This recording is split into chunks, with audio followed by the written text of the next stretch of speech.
I had always imagined returning home for Thanksgiving would be filled with laughter, the smell of roasting turkey, and the warm embrace of family. But when I pushed open the Mitchells' front door, I was greeted by nothing but cold, hollow silence. If you've ever felt abandoned, betrayed by the very people you trusted the most, then this story is for you. Stay with me until the end of this video, because even when life knocks us down, we can stand back up and win. Don't forget to like, subscribe, and turn on the notification bell, so you won't miss more inspiring stories like this. There was no TV blaring a football game, no scent of pies baking in the oven, no cheerful greetings. Only Victor, my husband's stepfather, sat silently in a rocking chair, his piercing blue eyes watching me steadily. On the table, a note pinned with a magnet hit me like a slap. Gone on a cruise with Hannah. Take care of Victor. Brady. I read it again and again, desperately hoping I had misunderstood. But the truth was colder than any autumn breeze.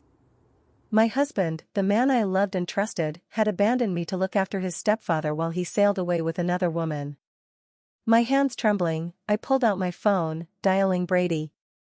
Voicemail. Again. Voicemail. Frantically, I scrolled through Instagram, praying for some explanation. Instead, I saw the image that shattered what was left of my heart. Brady and Hannah laughing on the deck of a cruise ship, champagne glasses in hand. Beneath the photo, the caption that burned into my mind.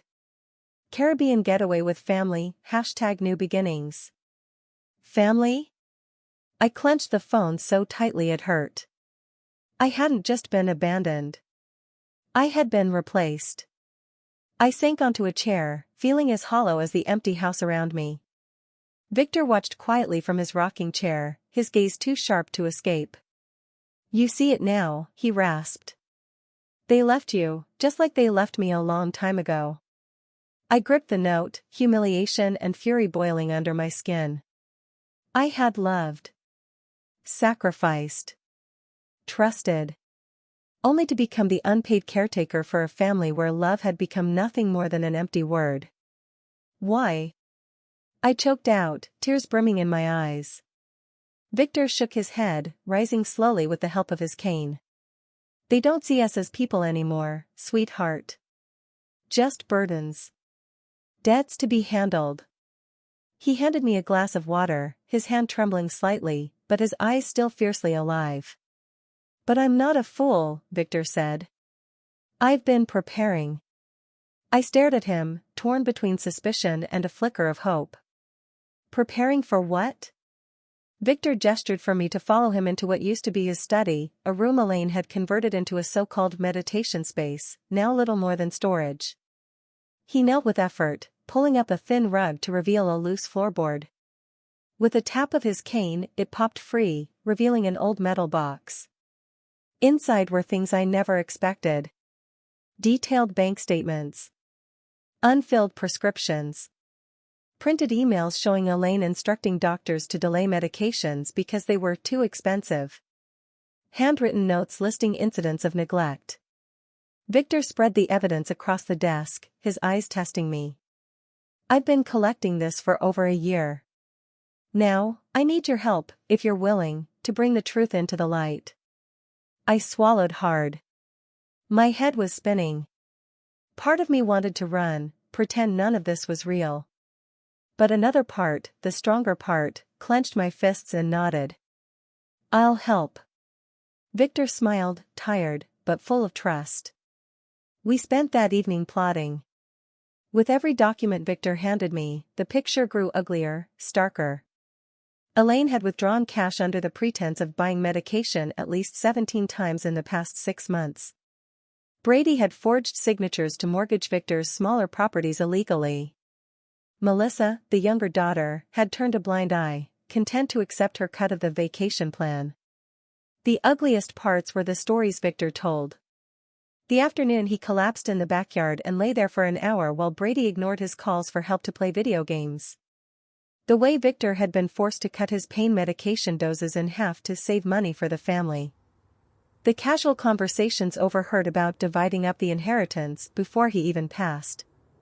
Each fact, each number, cut deeper than the last.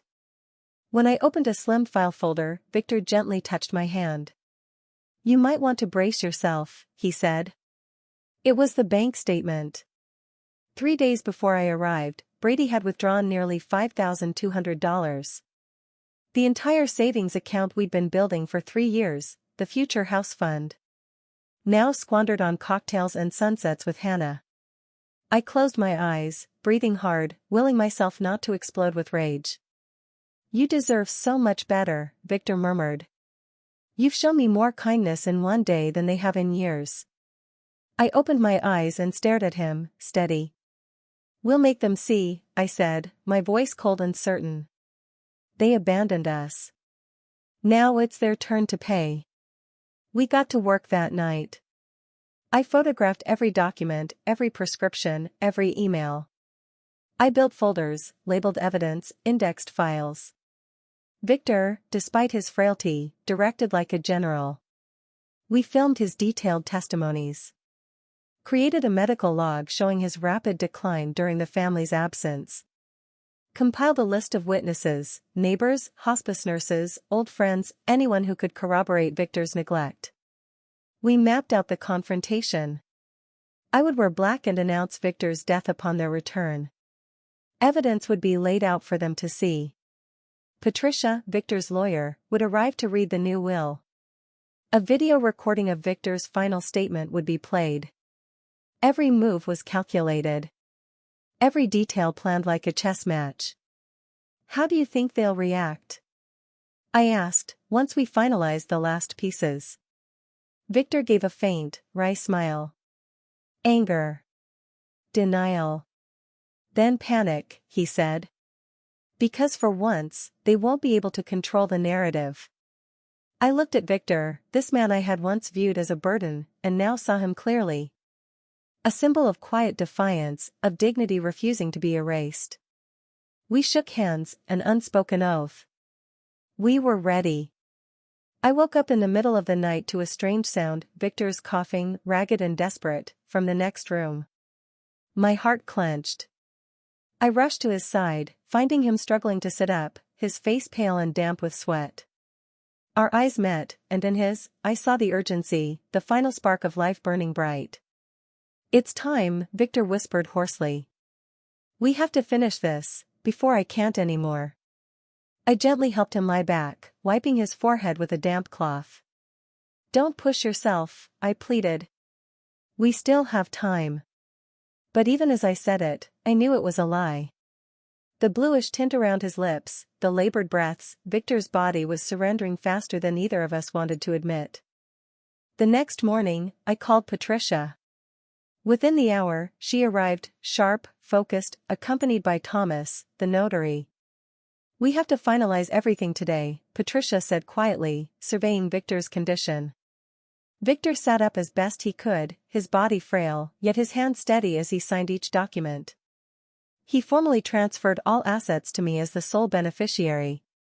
A significant donation was secured for elder abuse prevention organizations. The old wills, the ones Brady and Elaine had been counting on, were rendered null and void. When the final signature was inked, Victor exhaled, long and heavy, as though shedding years of silent suffering. But he wasn't done yet. "Now," he said, his voice thin but unbreakable. Patricia understood immediately. She set up the video camera. I sat beside Victor, gripping his frail hand, grounding him as he faced the camera one last time. Victor spoke, slow but clear. "I, Victor Harmon, being of sound mind and body, make this statement freely. If you're watching this, it means I'm gone. And you have failed your final test as a family." He detailed it all.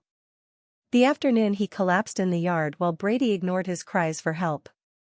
Elaine's designer handbags bought at the cost of life-saving medication. The cruel conversations they thought he was too feeble to hear. There was no shouting. No venom. Just raw, devastating truth. By the time Victor finished, even Thomas, the usually detached notary, was discreetly dabbing his eyes. Patricia switched off the camera and squeezed Victor's shoulder gently. "You did good," she said. Victor only nodded, exhaustion settling heavy on him. That afternoon, I sat beside Victor, reading aloud from The Big Sleep, his favorite book. The late sunlight spilled across the floor, bathing the room in warm honeygold. Victor listened, half smiling, his eyes fluttering closed and open again. Near evening, he reached for my hand with surprising strength. "Jade," he whispered. "In 4 days, you showed me more kindness than my own family did in 4 years. Thank you." Tears welled up in my eyes. "You saved me too, Victor," I whispered back. "I didn't know it yet, but you did." He smiled faintly, and drifted into sleep. I sat with him through the night, listening to the slow weakening of his breaths. And when the first light of dawn crept across the sky, Victor slipped away. So gently that, for a moment, it felt like he was still just resting. No pain. No regrets. Only peace. Diane, the hospice nurse, arrived soon after and confirmed what I already knew. She stood over him, her expression unusually tender. "It's rare to see someone go so peacefully," she murmured. We arranged for Victor's body to be respectfully collected. 2 men in dark suits arrived, heads bowed in solemnity. One of them had known Victor from the community, and his voice cracked slightly as he said, "He was a good man. Always generous. He deserved better." The house, once hollow and cold, now felt cavernous with true absence. But I couldn't break down. Not yet. That afternoon, I set everything for the final act. I placed Victor's final letter, sealed in a cream envelope, on the coffee table. I spread out all the evidence, bank records, photos of missed medications, recorded testimonies, clearly labeled. I queued up Victor's video statement on the television, ready to play with a single press. It was a stage now, meticulously set. All that remained was for the audience, Brady and Elaine, to arrive. I looked around the house one last time. The empty rocking chair. Victor's neatly folded cardigan draped over it. A heavy silence settled. Not the silence of abandonment, but the silence before a storm. I sat down, smoothing my simple black dress. In my hand, I clutched the letter Victor had left for me. "Live a life worthy of my choice, Jade. And make them face the truth." Outside, twilight thickened, painting the sky deep indigo. Headlights flickered down the long driveway. Gravel crunched under tires. Car doors slammed. Laughter, careless, oblivious, carried through the crisp air. The Mitchell family was home. I rose slowly, stepping into the center of the living room. Ready for the reckoning we had so carefully prepared. The front door flew open so hard the walls seemed to shudder. "We're home," Brady called out, his voice echoing down the hall, full of mindless cheer. Elaine followed, arms overloaded with duty-free shopping bags from the cruise. Melissa and Hannah were giggling behind them, the strong scent of expensive perfume cutting through the stale air of the abandoned house. I stood in the center of the living room, my black dress stark against the muted tones around me, my face impassive. One by one, they noticed me. Their laughter died. The shopping bag slipped from Elaine's hands and landed with a heavy thud. Brady frowned, puzzled. "What's with the funeral getup?" "Halloween was last month, babe." Elaine huffed, stepping forward briskly. "Where's Victor? Is he napping?" "We brought him some gifts." I met her gaze head-on, my voice cold and clear. "Victor passed away Saturday night." Silence fell like a guillotine. Melissa gasped, covering her mouth. Hannah took an instinctive step back, bumping into the coffee table. Brady's smirk froze on his face.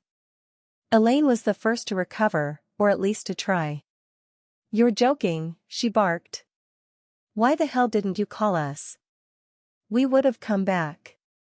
"I called," I said calmly. "Several times. Left messages. Texted. You never answered."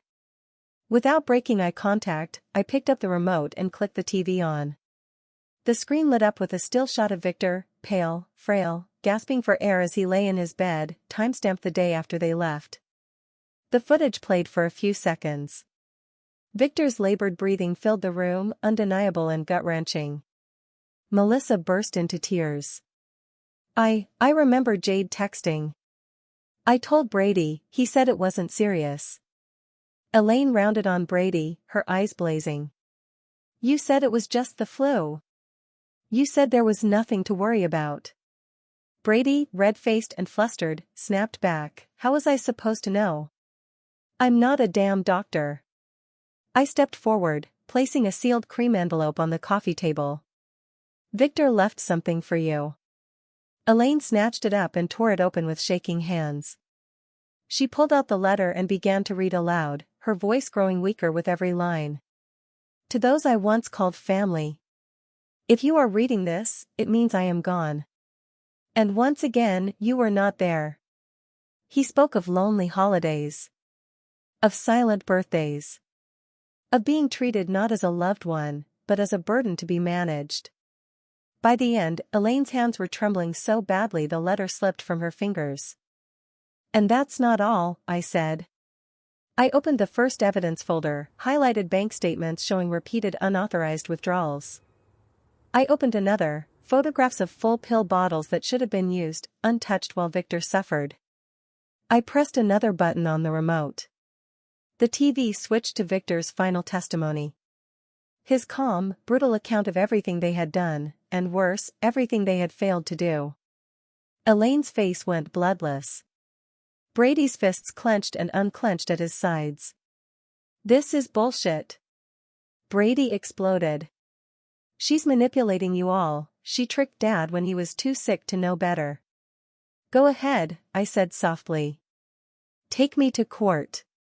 Right then, the doorbell rang. Patricia stepped inside, the notary Thomas trailing behind her. She set a heavy briefcase on the dining table with a satisfying thud. Apologies for the delay, Patricia said smoothly. Shall we proceed with the reading of Victor's final will? Brady lunged for the briefcase, but Thomas blocked him easily. Patricia unfolded the new documents and read aloud. The entirety of Victor Harmon's estate, including all properties, financial accounts, and assets, is hereby transferred to Jade Mitchell. Additionally, significant donations shall be made to elder abuse prevention organizations. Brady staggered backward like he'd been punched. Elaine shrieked, a raw, ugly sound. This is fraud, she screeched. He was dying. He wasn't in his right mind. Patricia pushed another stack of papers across the table. Here are the signed, notarized medical assessments from 2 independent physicians. Victor was fully competent when he updated his will. She looked up, her expression utterly cold. You are, of course, free to challenge it. But I suggest you consider the cost of publicizing documented elder abuse. Brady's mouth opened. Closed. He looked at Elaine, who looked back at him with naked panic. Their house of lies was crumbling, fast. Melissa wiped her tears with the back of her hand, whispering. You said everything would be fine, Brady. You said Grandpa didn't matter. Brady couldn't meet her eyes. I stood there, still and calm amid their unraveling. I removed my wedding ring and placed it carefully on the table. We're finished, Brady, I said. No love. No loyalty. No forgiveness. Brady stumbled forward, desperate. Jade, wait, we can fix this. It didn't mean anything with Hannah, I swear, we can start over. I shook my head slowly. You abandoned a dying man for a vacation and a mistress. There's no starting over from that. Elaine, wild with fury, lunged at me, her hand raised to slap me. I caught her wrist midair, squeezing just enough to make her stop. Don't lower yourself any further, I said quietly. You lost long before today. You just didn't realize it. I released her, letting her stagger back. Without another word, I turned and walked toward the front door. Brady called after me, voice cracking with anger. You'll regret this. You can't just walk away. No one abandons family and gets away with it. I paused, hand on the doorknob. I turned to face him one last time. You're right, I said, my voice steady and sure. Real family doesn't abandon each other. And I walked out into the fading afternoon light. The wind carried the smell of autumn, sharp, clean, honest, washing away the rot I left behind. I didn't look back. Not once. I drove away from the Mitchell house for the last time, never once looking back. In the rearview mirror, I caught a final glimpse of Brady, standing frozen on the porch, dwarfed by the creeping shadows of the setting sun. But he was no longer my burden. No longer my past. The life I had built around his empty promises had crumbled, and that was a blessing. It meant I could finally build something real, something mine. I found myself in a small town several hours away, a place Victor had once mentioned in his quiet afternoon memories. A town where maple trees burned gold in the fall, where old wooden houses leaned into each other like old friends, and where strangers still smiled at you on the sidewalk. I rented a modest cabin near a sparkling lake, a temporary home as I pieced together the next chapter of my life. When I turned the key in the lock, the empty cabin smelled of fresh pine and cool autumn air. It smelled like freedom. No expectations. No judgments. No control. Just me, and the wide, terrifying, beautiful unknown stretching out before me. The first morning I woke up in the cabin, the silence was deafening, and then, slowly, it became comforting. No phone buzzing with demands. No sharp voices criticizing. Just birdsong. The gentle lapping of water on the lake shore. The creak of the wooden porch under my bare feet. I brewed a cup of coffee and sat out on the steps, cradling the mug in my hands, letting the weak morning sun warm my face. And I realized, truly realized. For the first time in years. I wasn't afraid anymore. I wasn't waiting for the next argument. I wasn't shrinking myself to fit someone else's comfort. I was simply me. And that was enough. Over the following weeks, I quietly rebuilt my life. I reopened my small graphic design business, the dream I had once put aside for the good of the family. I took on small projects, regaining my confidence piece by piece with every completed design. I met my neighbors, warm, kind people who didn't pry, didn't judge, just smiled and welcomed me into the rhythm of the town. I even indulged old dreams I'd long abandoned. I took baking classes at the community center. I devoured every novel I had once bought but never had time to read. I kept a journal, not to vent pain, but to record small victories, moments of gratitude, the slow but steady return of joy. Each act of reclaiming myself felt like placing a brick in the foundation of a new life. One no betrayal could shake. I no longer needed validation from anyone. I knew my worth now, and I would never give it away again.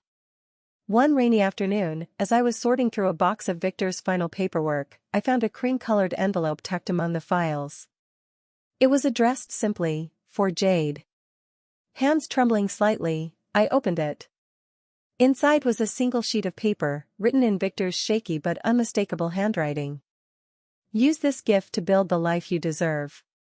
Never let anyone steal your light again. Victor.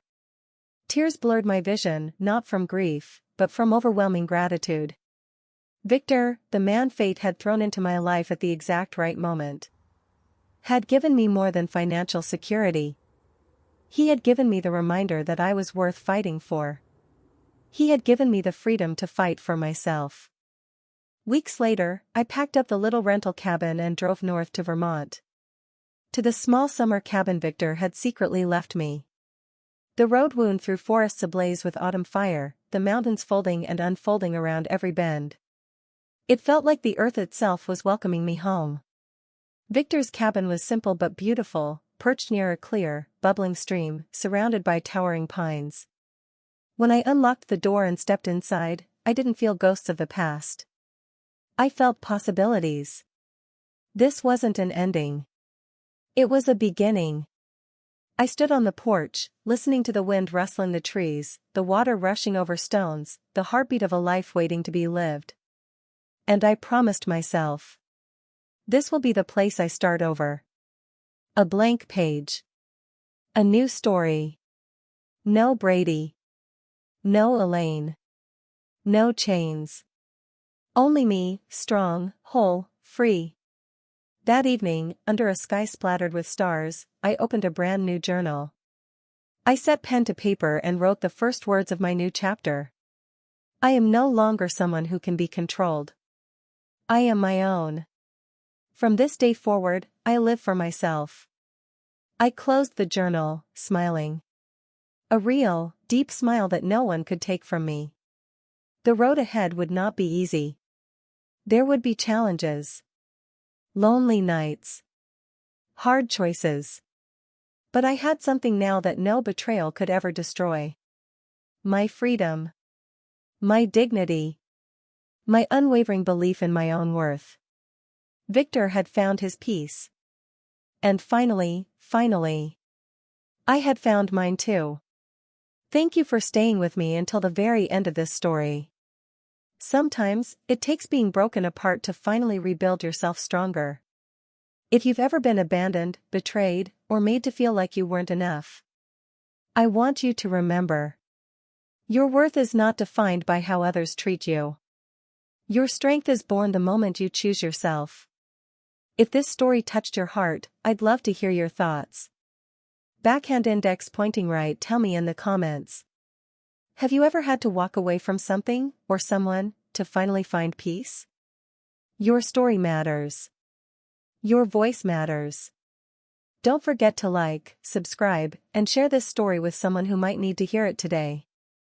Until next time, stay strong, stay true, and never forget your own light.